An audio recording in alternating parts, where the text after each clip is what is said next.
Have you ever had a dream that just felt different, so real, so vivid, that it shook you to your core? Well, that's exactly what happened to King Nebuchadnezzar, the most powerful ruler in the world at the time. In the second chapter of the book of Daniel, we read that the king had a dream that troubled him so much he couldn't sleep. He called in all his wise men, his magicians, and his sorcerers, and demanded they not only interpret his dream, but first tell him what the dream was. Of course, they couldn't. They were completely stumped. They told the king, "What you ask is impossible. Only the gods can do that." This made the king so furious that he ordered all the wise men in Babylon to be executed, including a young Hebrew man named Daniel and his friends. When Daniel heard about the decree, he didn't panic.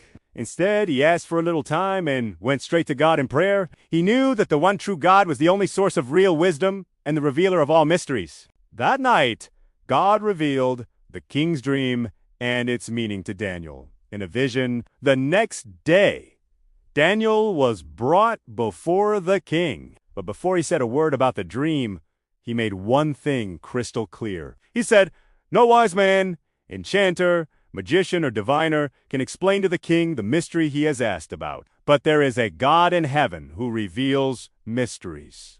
Daniel gave all the credit to God. He explained that the king had seen a giant, magnificent statue with a head of gold, a chest and arms of silver, a belly and thighs of bronze, legs of iron, and feet of mixed iron and clay. Then a rock, not cut by human hands, smashed the statue to pieces. And the rock grew into a huge mountain that filled the whole earth. What did it all mean? Daniel explained that the different metals represented a succession of world empires, starting with Nebuchadnezzar's own Babylonian kingdom as the head of gold. Each kingdom would be strong, but each would be succeeded by another. The final kingdom, represented by the feet of mixed iron and clay, would be a divided and brittle empire. And the rock that represented God's eternal kingdom, which would come and destroy all the others and stand forever. King Nebuchadnezzar was so amazed that he fell down and honored Daniel, promoting him to a high position and acknowledging that Daniel's God is the God of gods and the Lord of kings.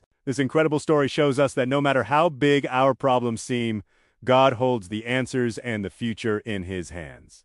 Thanks for watching. If this story inspired you, don't forget to like, share, and subscribe for more amazing stories from the Bible. See you next time.